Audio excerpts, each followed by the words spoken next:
The cranberry sauce hadn't even made it around the table when my mother dropped the bomb that would change everything. I sat there at our family's Thanksgiving dinner, watching steam rise from the mashed potatoes, while Carol casually mentioned they had used my college fund to help Amanda's kids with school expenses. My father, Robert, nodded approvingly, adding that it wasn't like I was going anywhere anyway. The words hit me like a physical blow, but I stayed quiet, processing the betrayal. Then my grandfather, Walter, slowly stood up from his chair at the head of the table, his weathered hands gripping the edge as he fixed his eyes on my parents. His voice carried across the suddenly tense dining room as he said, "Funny thing about that money because I left it specifically in Hector's name." The entire table went completely silent. The silence stretched for what felt like an eternity before Walter reached into his jacket pocket and pulled out a thick envelope. His fingers steady, despite his 78 years, extracted a stack of bank statements and legal documents. The papers rustled as he spread them across the white tablecloth between the turkey and stuffing. $50,000. He said, his voice gaining strength with each word. That's what I deposited into an education account 5 years ago, when Hector graduated high school. The account required both parents' signatures for any withdrawals, and every transaction had to be documented with proof of educational expenses. My mother's face had gone pale, and she set down the gravy boat with trembling hands. "Dad, we can explain this. Amanda's children needed help, and Hector wasn't even applying to colleges. We thought it would be better used for their immediate needs." Immediate needs. Walter's voice rose slightly as he pointed to one of the statements. "This shows withdrawals for a down payment on a luxury SUV, a vacation to Hawaii, and monthly payments that went directly into Amanda's personal checking account. Not 1 cent went to educational expenses." My sister Amanda, who had been unusually quiet throughout dinner, suddenly burst into tears. "I'm sorry, Grandpa. I'm so sorry. Mom and Dad convinced me that Hector didn't want to go to college anyway, and my mortgage was behind, and the kids needed so many things." The revelation hit me like ice water. Not only had my parents stolen my education money, but they had manipulated Amanda into being part of their scheme. I looked around the table at the faces of my extended family. Uncle Thomas, my father's brother, was shaking his head in disgust. Aunt Patricia had her hand over her mouth in shock. Even my cousin Brandon, who usually sided with whatever adults were talking, looked uncomfortable. Walter continued reading from the documents. "These bank records show systematic withdrawals over 18 months. The money was drained completely by last spring. But here's what really disturbs me." He pulled out another set of papers. "These are copies of withdrawal authorizations that required Hector's signature as the account beneficiary. Someone forged his name on every single document." My father, Robert, finally spoke up, his voice defensive and angry. "Look, the boy was an average student at best. He spent more time playing video games than studying. Amanda has 3 children to support after her husband walked out. We made a practical decision about where the money would do the most good." A practical decision. Walter's voice was ice cold. "You mean a criminal decision? Forgery and theft are felonies, Robert. You stole from your own son and then tried to justify it by attacking his character." The room erupted into chaos. Aunt Patricia was arguing with my mother about family values. Uncle Thomas was demanding to know what other family financial arrangements might be fraudulent. Brandon was asking his parents if they could leave early. Amanda was sobbing and apologizing repeatedly. Through all the noise, Walter remained calm and focused. He gathered up his papers and walked around the table to where I sat in stunned silence. "Hector," he said quietly, placing a business card next to my plate. "This is my attorney's contact information. Sarah Martinez has been helping me investigate this situation for 3 months. We have enough evidence to pursue both criminal charges and civil recovery." I picked up the card with shaking hands. The reality of what had happened was finally sinking in. My own parents had not only stolen my future, but had forged legal documents to do it. They had manipulated my sister into participating, and then blamed me for their crimes. Walter leaned down and whispered in my ear, "This is just the beginning, son. There's much more you need to know, and it's far worse than what we've revealed tonight. Meet me at Sarah's office tomorrow morning at 10 o'clock. Come prepared to learn some very difficult truths about your family." As the argument continued around us, I stared at the business card and realized my life was about to change in ways I couldn't imagine. The law office of Martinez and Associates occupied the third floor of a downtown building that smelled like coffee and old leather.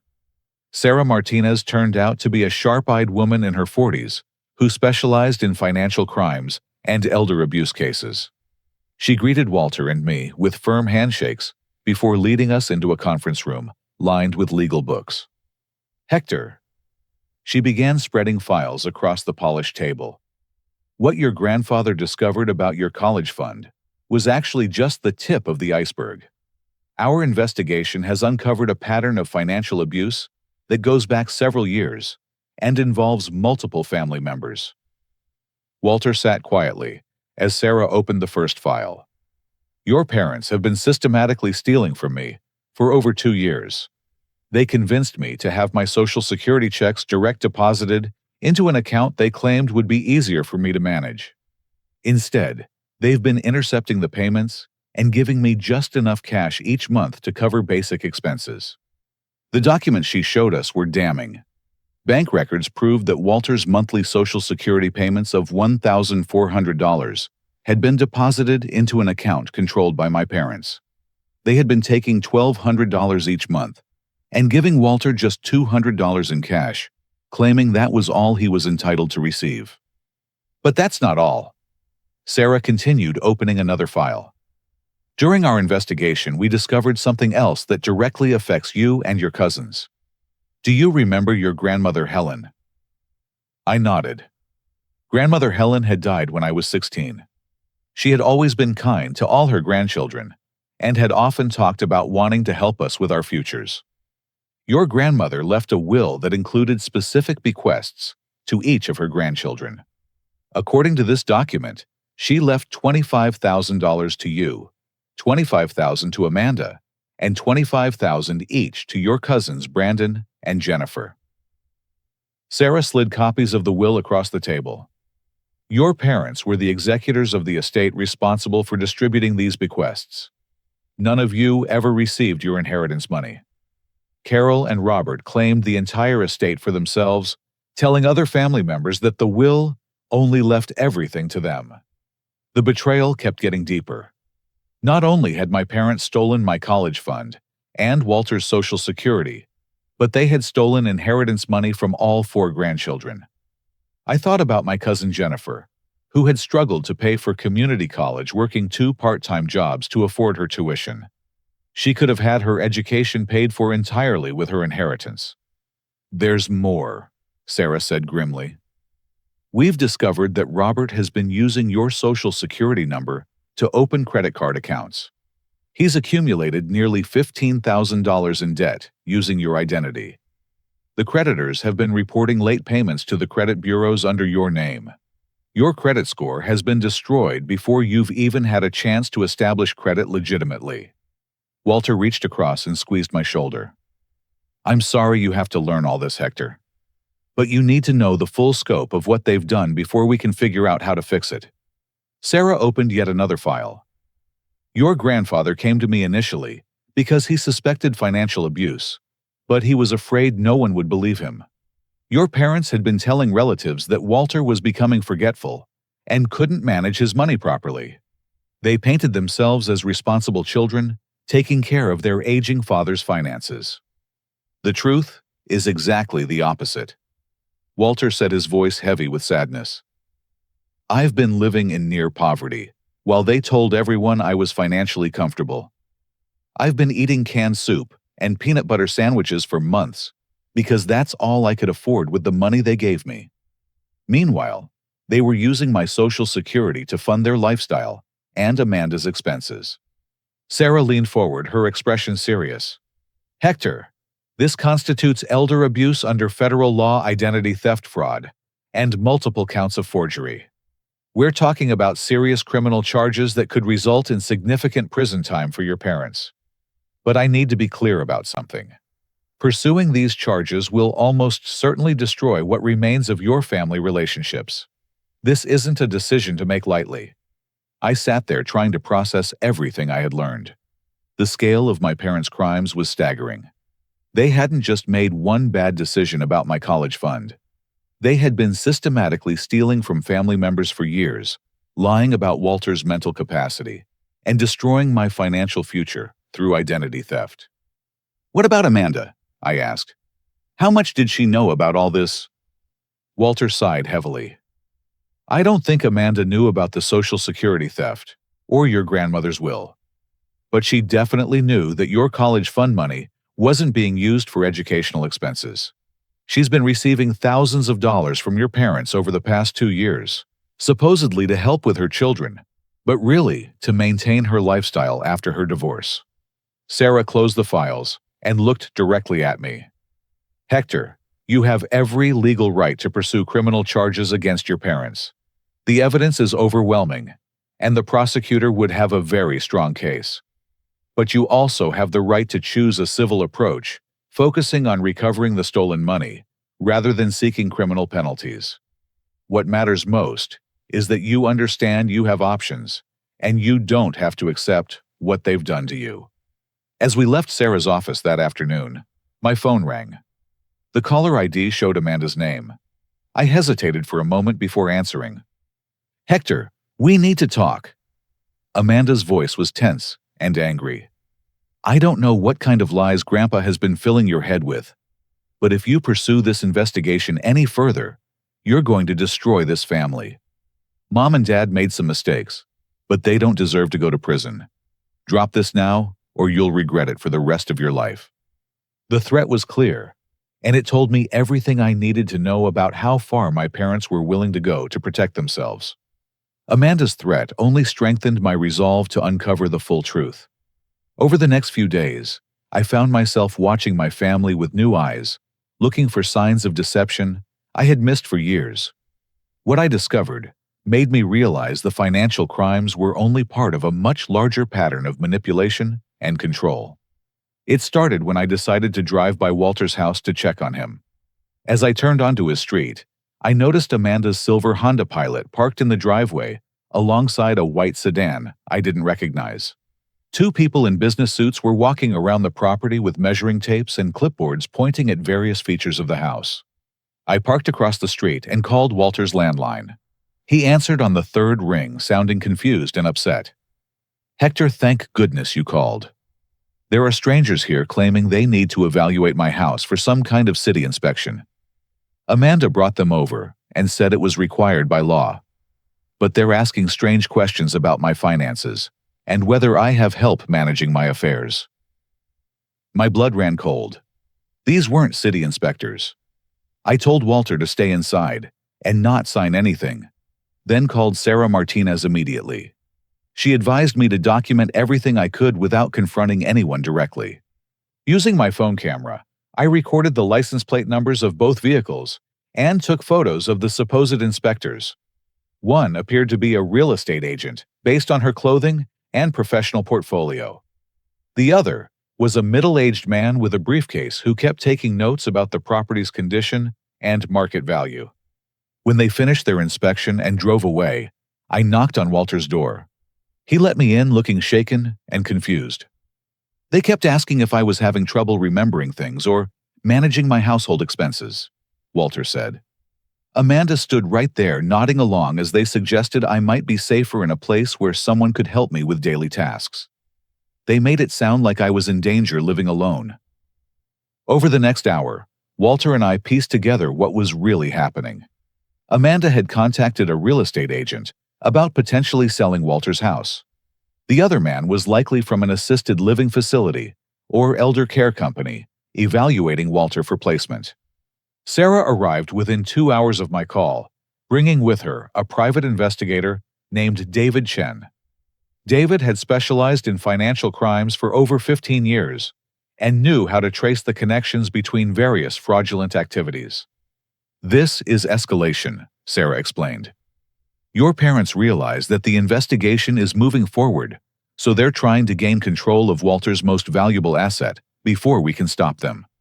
If they can have him declared incompetent and get power of attorney, they can sell his house and control the proceeds. David's investigation over the next 2 days revealed the scope of their plan. He discovered that Carol had convinced Walter to sign several documents over the past few months, claiming they were medical directives in case he ever became unable to make healthcare decisions. In reality, one of those documents was a durable power of attorney for financial matters. "Your mother has been very clever," David explained. "She's been telling neighbors and family members that Walter is showing signs of dementia and confusion. She's created a narrative that positions her and Robert as concerned children who are reluctantly taking responsibility for their father's declining mental capacity."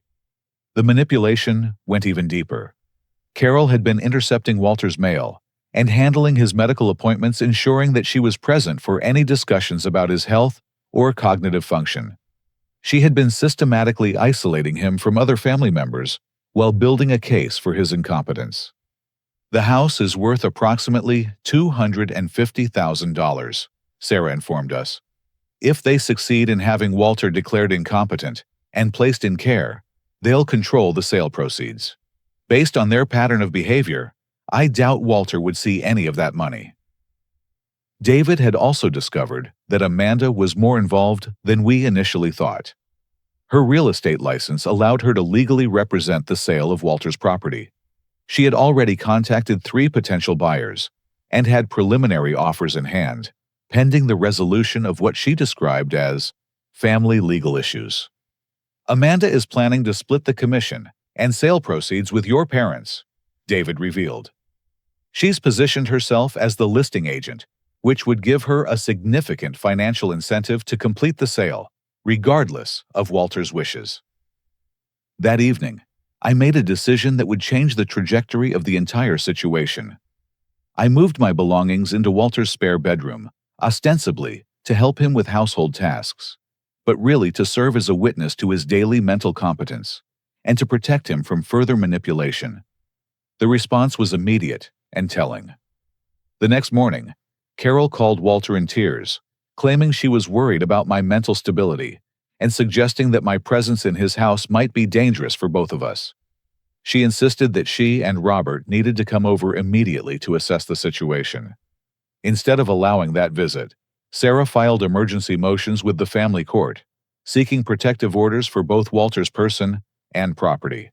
She also contacted Adult Protective Services to report suspected elder abuse and request an immediate investigation. As I helped Walter prepare dinner that first evening, he shared something that made the entire picture even clearer. "Hector, there's something else they don't know I discovered. Last month, I found papers in Carol's purse when she was visiting.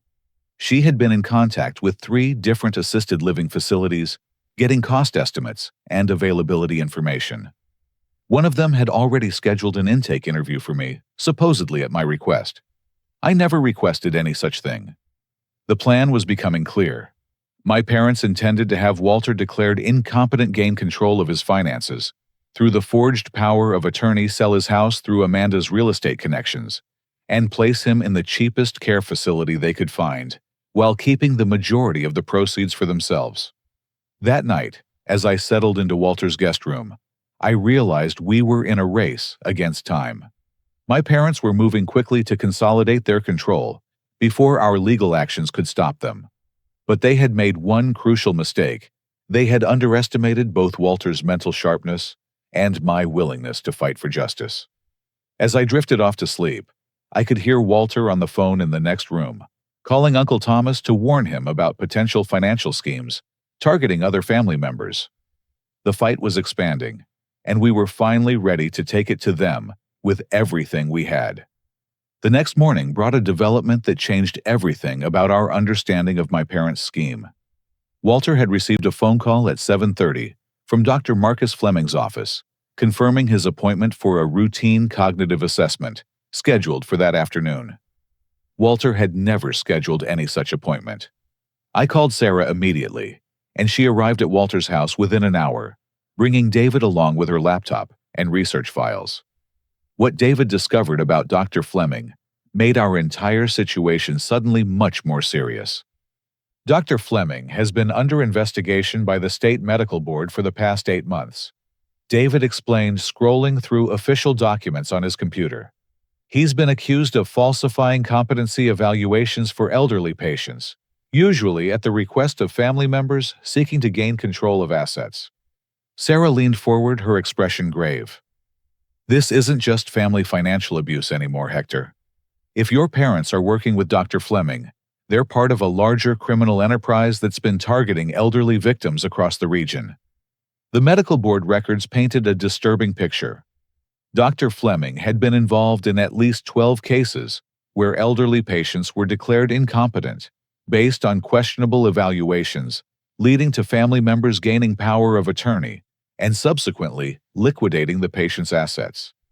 In every case, the patients were placed in substandard care facilities, while their children or relatives gained control of significant amounts of money. The pattern is always the same, David explained. Family members approach Dr. Fleming claiming concerns about their elderly relative's mental capacity. He schedules an evaluation, produces a report, declaring cognitive decline, and recommends immediate intervention. The family then uses his medical opinion to pursue legal guardianship and financial control. We decided to let the appointment proceed, but with modifications.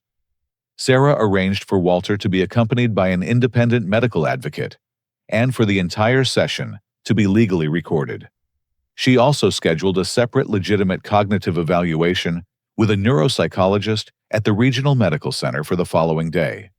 I followed Carol discreetly as she drove to what I assumed would be Dr. Fleming's office.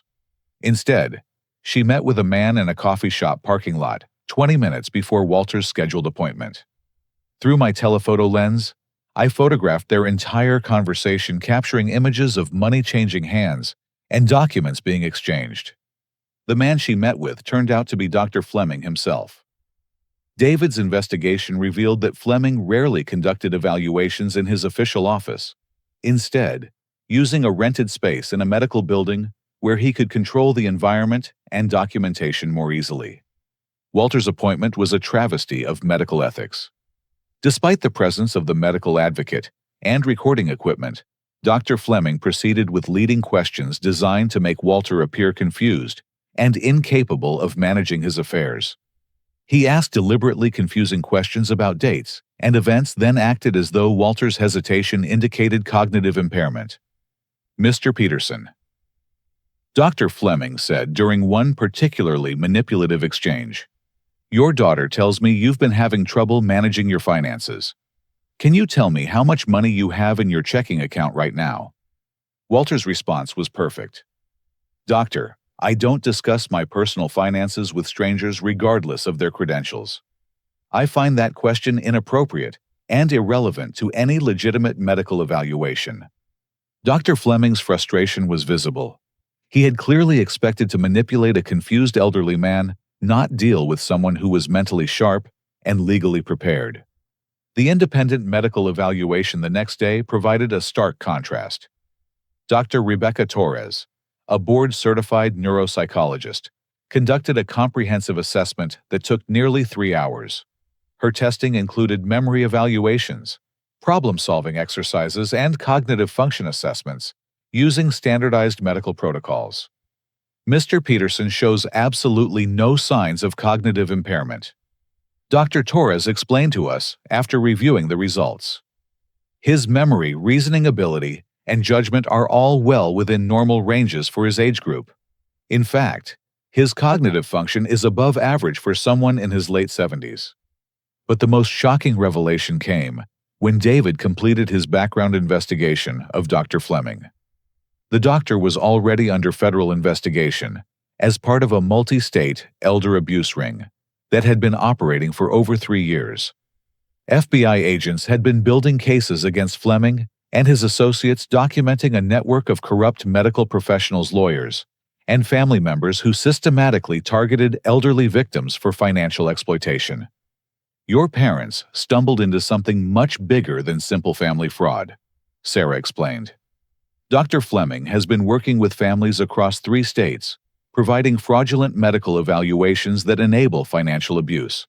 The FBI estimates that this network has stolen over $4 million from elderly victims in the past 2 years. David showed us evidence that Robert had promised Dr. Fleming $15,000 from Walter's house sale in exchange for the false cognitive evaluation. The payment was to be made after Walter was successfully placed in care and his property liquidated. That afternoon, as we sat in Sarah's office processing this information, her phone rang with news that changed everything. FBI Special Agent Jennifer Walsh wanted to meet with us immediately. Our case had intersected with a federal investigation that was moving toward prosecution. "Mr. Ramirez," Agent Walsh said when we met her downtown office an hour later, "your family situation has provided us with evidence we've been seeking for months.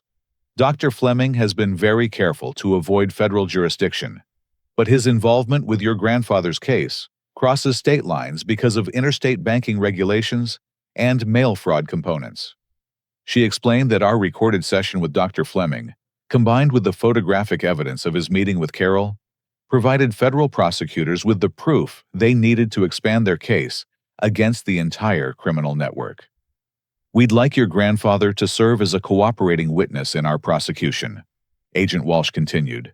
"His testimony, combined with the financial evidence you've already gathered, would be crucial for convicting not just Dr. Fleming, but the entire organization he's been working with." Walter didn't hesitate. "Agent Walsh, if my cooperation can help stop these people from hurting other families, I'm willing to do whatever you need." As we left the FBI office that evening, I realized that our family crisis had become part of something much larger. My parents weren't just criminals who had stolen from their own family. They were part of a federal conspiracy that had been destroying the lives of elderly people across multiple states. That night, as Walter and I sat in his living room discussing everything we had learned, he shared a thought that put the entire situation into perspective. "Hector, when your parents first started stealing from me, I felt ashamed and confused. I thought maybe I was losing my ability to manage my own affairs. But now I understand that they're predators who targeted me specifically because they knew I would trust them. They're not my children anymore. They're criminals who happen to share my DNA." The next morning, Agent Walsh called with news that would bring our fight to its climax. Federal arrest warrants had been issued for Dr. Fleming, and search warrants were being executed at his office and residence. But more importantly, for us, evidence seized in those raids had revealed the full scope of my parents' criminal activities, and federal charges were being prepared against them as well. The final confrontation was about to begin. The FBI raid on Dr. Fleming's office happened at 6 o'clock on a Thursday morning, just as Agent Walsh had predicted. By 10 o'clock that same morning, she was calling to inform us that the evidence seized from Fleming's files had provided federal prosecutors with everything they needed to bring charges against my parents and Amanda. Dr. Fleming kept meticulous records, Agent Walsh explained during our emergency meeting at Sarah's office. He documented every family he worked with, every fraudulent evaluation he conducted, and every payment he received. Your parents are mentioned in dozens of documents spanning the past 18 months. The scope of the federal case was staggering. Dr. Fleming had been operating as the medical authority for an elder abuse network that included corrupt attorneys, unethical care facility, administrators, and dozens of family members across Ohio, Pennsylvania, and West Virginia. The total amount stolen from elderly victims exceeded $6 million. Your mother and father are listed as participants in what the FBI calls the family recruitment branch of this organization, Agent Walsh continued. They weren't just stealing from Walter. They were identifying other elderly relatives and family friends who might be vulnerable to similar schemes. David's investigation had uncovered evidence that Carol and Robert had been systematically evaluating other family members for potential targeting. They had compiled detailed financial information about Uncle Thomas, Aunt Patricia, and several elderly neighbors, documenting their assets and looking for vulnerabilities that could be exploited. But the most shocking revelation involved Amanda. The FBI's analysis of Dr. Fleming's financial records showed that money from multiple elderly victims had been laundered through Amanda's real estate business over the past 2 years. She had been unknowingly processing transactions that cleaned stolen money by disguising it as legitimate real estate commissions and property investments. "Your sister is facing federal money laundering charges," Agent Walsh informed us grimly. Even if she didn't know the source of the money she processed, over $300,000 in fraudulent transactions through her business accounts. The federal prosecutors consider her a key component of the money laundering operation. When Agent Walsh showed us the evidence, the pattern became clear. Amanda's real estate business had been receiving large cash deposits from various sources, supposedly for property investments that never materialized. These deposits were then distributed as commissions and fees to Amanda and various associates, effectively cleaning the money and making it difficult to trace back to the original victims. Amanda's children are going to be removed from her custody temporarily while this investigation proceeds, Agent Walsh explained. Child Protective Services will place them with other family members until the criminal proceedings are resolved.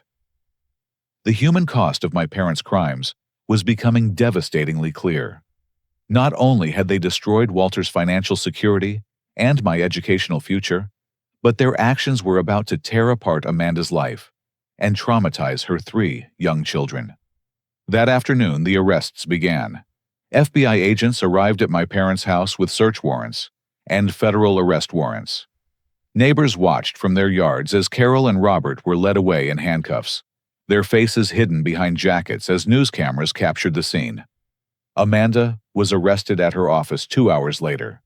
The local news stations were quick to pick up the story, and by evening, our family's disgrace was being broadcast across the region. The headlines described a local real estate agent and her parents as key figures in a multi-state elder abuse conspiracy.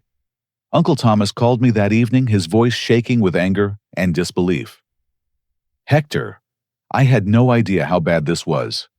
Carol called me 3 months ago asking detailed questions about my retirement accounts and whether I had help managing my finances. I thought she was just being concerned about family members as we got older." Aunt Patricia had a similar story. Carol had visited her multiple times, offering to help with financial planning and suggesting that managing money was becoming too complicated for older people to handle alone. She had even recommended Dr. Fleming as someone who could provide advice about cognitive health and financial decision-making. "They were recruiting victims from our own family," Patricia said, her voice filled with disgust. "They were planning to do to Thomas and me exactly what they did to Walter." The media attention intensified when Dr. Fleming's arrest made national news. The Elder Abuse Network had been operating across multiple states, and federal prosecutors were calling it one of the largest financial exploitation schemes targeting seniors in recent years. Our family's story became a central example of how the network recruited accomplices and targeted victims. Walter handled the publicity with remarkable dignity. When reporters contacted him for interviews, he agreed to speak publicly about his experience, hoping to help other elderly people recognize the warning signs of financial abuse. "I want people to understand that this can happen to any family," he told a local television reporter. "These criminals specifically target the trust between family members. They use love and concern as weapons to steal from the people who should be able to depend on their children for protection." As the federal case developed, more details emerged about my parents' role in the larger conspiracy.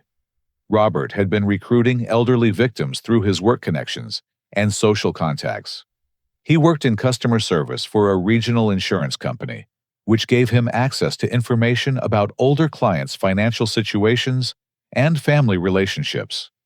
Carol's role had been to establish relationships with potential victims, gaining their trust, and gradually taking control of their financial affairs. Her experience as a part-time bookkeeper had given her the skills needed to manipulate bank accounts and financial documents without detection. Agent Walsh explained that my parents were facing multiple federal charges: conspiracy to commit elder abuse, wire fraud, mail fraud, money laundering, and identity theft. The potential sentences ranged from 15 to 25 years in federal prison, depending on their level of cooperation with the ongoing investigation. The prosecutors are willing to negotiate reduced sentences in exchange for full cooperation, Agent Walsh told us.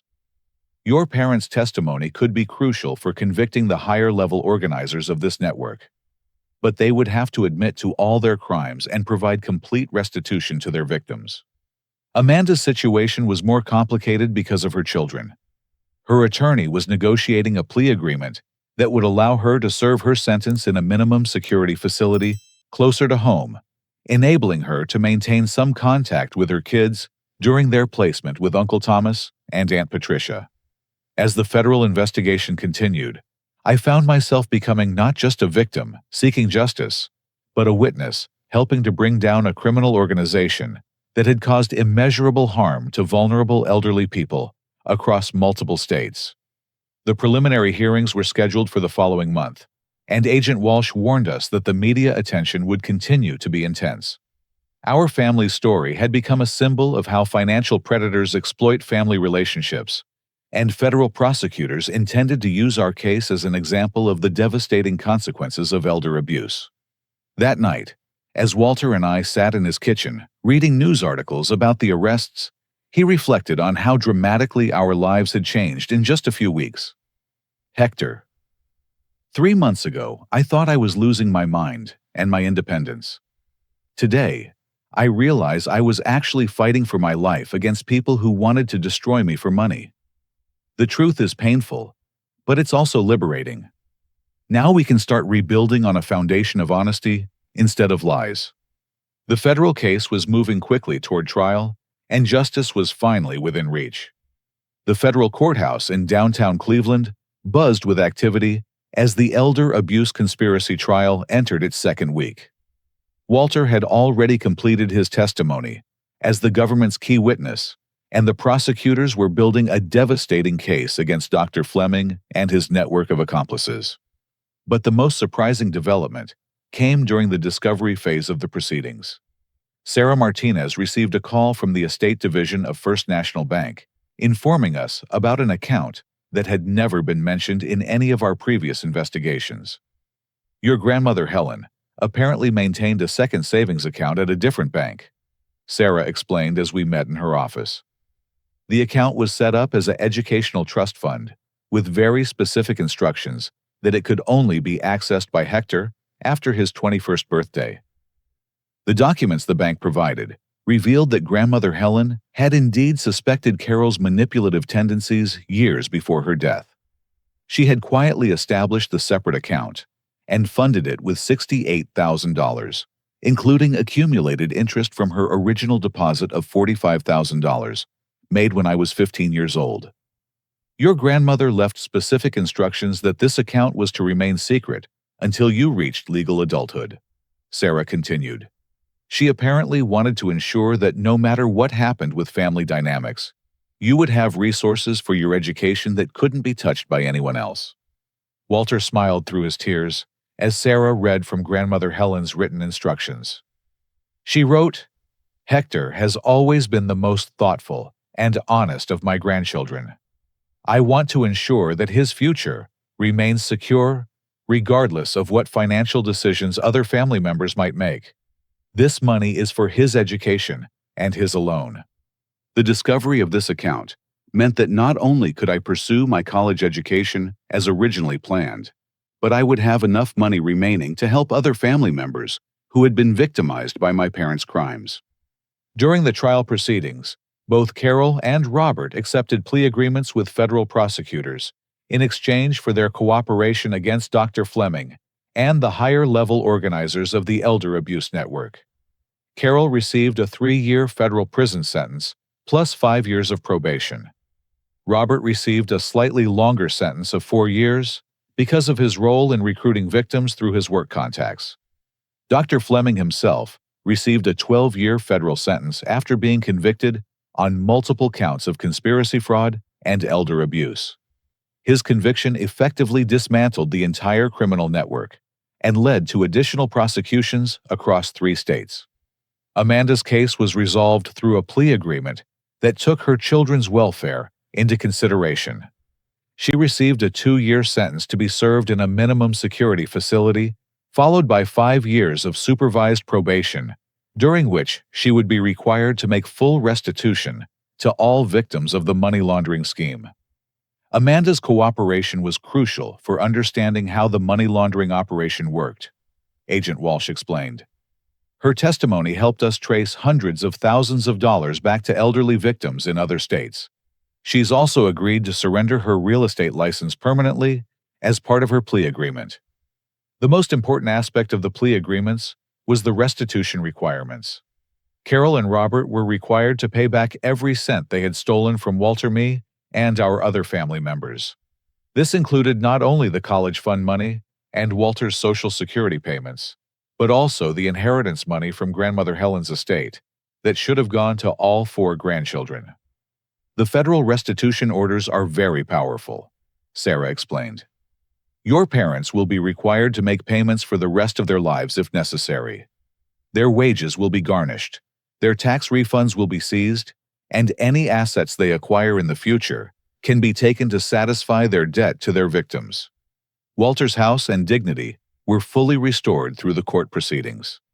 The fraudulent power of attorney documents were invalidated, and additional security measures were put in place to prevent any future financial abuse. Walter also received a formal apology from the Adult Protective Services Agency that had initially doubted his claims about the theft. As part of the healing process, I made a decision that surprised everyone, including myself. Using money from Grandmother Helen's secret account, I established education funds for Amanda's 3 children, ensuring that their mother's crimes wouldn't destroy their chances for college and career success. Those children are innocent victims of their mother's poor choices. I explained to Walter when I told him about the education funds. They've already lost so much because of this situation. I don't want them to lose their futures too. Uncle Thomas and Aunt Patricia, who had temporary custody of Amanda's children, were deeply moved by this gesture. It began a process of family healing that allowed us to separate the criminal's actions from our love for the children who had been caught up in the situation. The media coverage of the trial's conclusion focused on the successful prosecution of the elder abuse network and the recovery of millions of dollars for victims across multiple states. Our family story was highlighted as an example of how victims could fight back against financial predators and achieve both justice and recovery. Walter became a sought-after speaker for community organizations focused on elder rights and financial abuse prevention.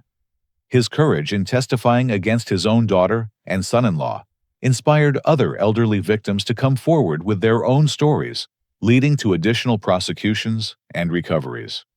As for my own future, I enrolled in college with my restored education fund, choosing to major in social work with a specialization in elder abuse prevention. My first-hand experience with financial exploitation had given me unique insights into how these crimes develop and how they can be prevented. The federal prosecutors offered me a part-time position as a victim advocate, helping other families navigate the legal system when financial abuse cases were prosecuted. Working with Agent Walsh and other investigators, I began helping other young people who discovered that their own parents or relatives had been stealing from elderly family members. Hector, you understand both the victim's perspective and the family dynamics in ways that most social workers never will, Agent Walsh told me. Your experience makes you uniquely qualified to help other families heal from this kind of betrayal. By the end of the trial, Walter's finances had been fully restored, my education was secure, and Amanda's children had their futures protected despite their mother's crimes. The federal convictions had dismantled a criminal network that had been destroying lives for years, and dozens of elderly victims across multiple states had recovered their stolen money. But perhaps most importantly, our experience had created a model for how families could fight back against financial predators and emerge stronger from the process. Walter and I had not only survived our ordeal, but had transformed it into a force for protecting other vulnerable people from similar crimes. 3 years have passed since that devastating Thanksgiving dinner, when my world collapsed, and then slowly rebuilt itself into something stronger than I could have imagined.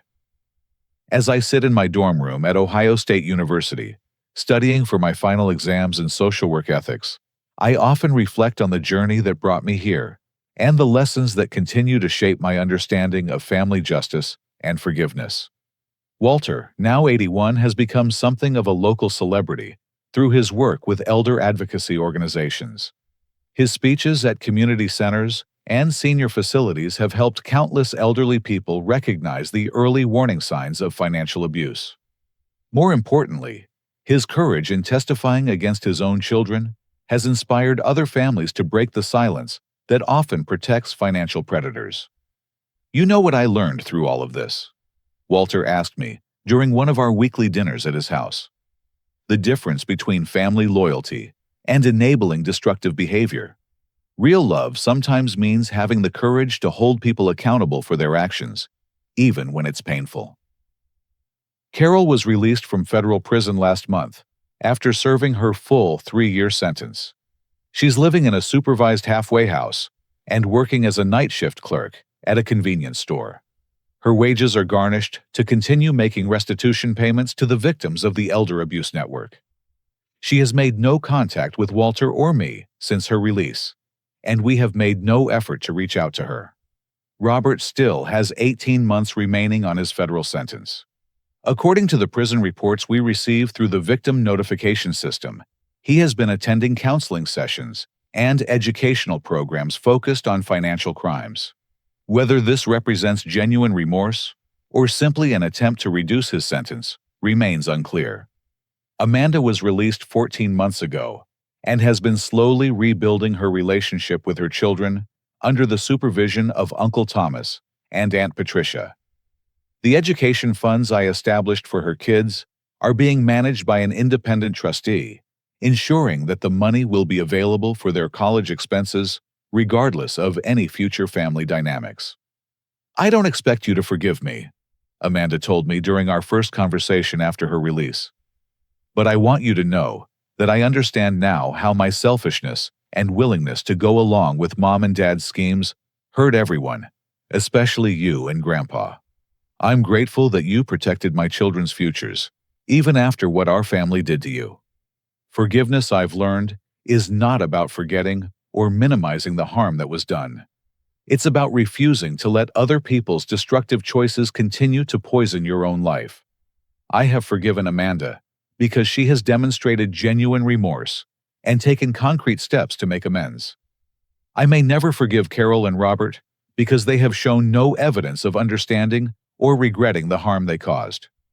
The federal prosecution of Dr. Fleming and his elder abuse network led to the conviction of 43 people across 6 states and the recovery of over $8 million for elderly victims. The case became a model for how law enforcement agencies can work together to prosecute financial crimes that cross state boundaries.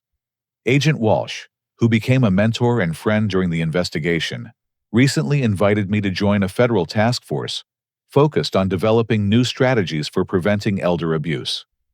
Your perspective as both a victim and an advocate gives you insights that most law enforcement professionals lack, she explained. We need people who understand how these crimes develop within families and how to help victims rebuild their lives afterward.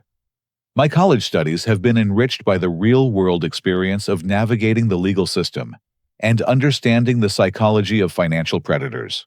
I've been able to contribute to class discussions and research projects in ways that my professors say are unusually sophisticated for an undergraduate student. Dr. Rebecca Torres, the neuropsychologist who conducted Walter's cognitive evaluation, has become another mentor in my academic journey. She's been teaching me about the intersection between psychology and elder abuse, helping me understand how criminals exploit cognitive vulnerabilities and family relationships to gain control over their victims. What happened to your family demonstrates something crucial about financial abuse, Dr. Torres explained during one of our research meetings. It's rarely just about money. It's about power and control. Your parents weren't just stealing funds. They were systematically destroying Walter's autonomy and dignity while positioning themselves as his protectors and caretakers. This insight has shaped my understanding of how to help other families prevent and respond to financial exploitation. The key is recognizing that financial abuse is fundamentally about manipulating relationships and exploiting trust, not simply about stealing money. Walter and I have developed a presentation that we give together at conferences and community events. He speaks about the victim's experience and the importance of maintaining independence and dignity in aging. I discuss the warning signs that adult children and other family members should watch for, and the resources available for families dealing with financial abuse.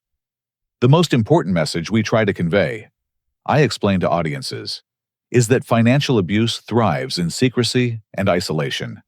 The moment families start talking openly about finances and decision-making, predators lose their power to manipulate and control. Our presentations have led to the development of educational materials that are now being used by senior centers and law enforcement agencies across Ohio. We've also been consulted by legislators working on bills to strengthen penalties for elder abuse and improve protections for elderly victims.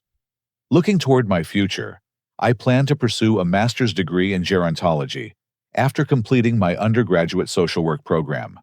My goal is to develop prevention programs that help families establish healthy communication patterns around financial matters, making it much more difficult for predators to operate undetected. The education funds from Grandmother Helen's secret account have not only paid for my college expenses, but have also allowed me to support other students who are dealing with family financial crises. I've established a small scholarship program at my university for students whose educational plans have been disrupted by family financial abuse or fraud. Hector has transformed his personal trauma into a force for helping others. My faculty advisor recently wrote in a letter of recommendation, "His combination of lived experience, academic knowledge, and genuine compassion makes him an exceptionally effective advocate for vulnerable populations." As I prepare to graduate next year, I often think about that terrible Thanksgiving dinner that started this entire journey. At the time, it felt like my world was ending. My parents had betrayed me in the most fundamental way possible, stealing not just my college fund, but my trust in family relationships.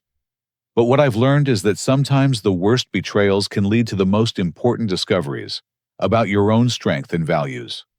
Standing up for Walter and fighting for justice taught me that protecting vulnerable people is worth any personal cost. Watching him rebuild his life with dignity and purpose showed me that resilience and grace are choices we make every day. The money that was stolen has been recovered and restored. The criminals have been prosecuted and held accountable. The elder abuse network that preyed on vulnerable families has been dismantled. But the most important outcome of our ordeal is not financial or legal. The most important outcome is the understanding that true family loyalty means protecting each other from harm, even when that harm comes from within the family itself. It means having the courage to speak truth about destructive behavior, even when silence would be easier. It means choosing justice and healing over secrecy and enabling. Walter summed it up best during our most recent conversation about the future. "Hector, what your parents did to us was terrible, but what we did in response was magnificent. We turned their crimes into a force for protecting other families. We transformed betrayal into justice and pain into purpose. That's a victory they can never take away from us." As I look ahead to my career in social work and elder advocacy, I carry with me the knowledge that the most important battles are often fought within families where love and trust should provide protection, but sometimes become weapons in the hands of predators. Have you ever had to choose between family loyalty and protecting someone you love from harm? How do you think families can better protect themselves from financial predators who exploit trust and relationships? I'd love to hear your thoughts and experiences in the comments below. Thank you for following Hector and Walter's journey with me. If this story resonated with you, please like this video, to help it reach other families who might be dealing with similar situations. Subscribe to the channel for more stories about courage, justice, and the power of standing up for what's right. And please share this story with anyone who might benefit from understanding the warning signs of elder abuse and financial exploitation. Remember that speaking up for vulnerable people is never easy, but it's always worth it. Sometimes the greatest act of love is having the courage to confront the people we love when they're causing harm. Stay strong, stay vigilant, and never be afraid to fight for justice, even when that fight takes you to places you never expected to go.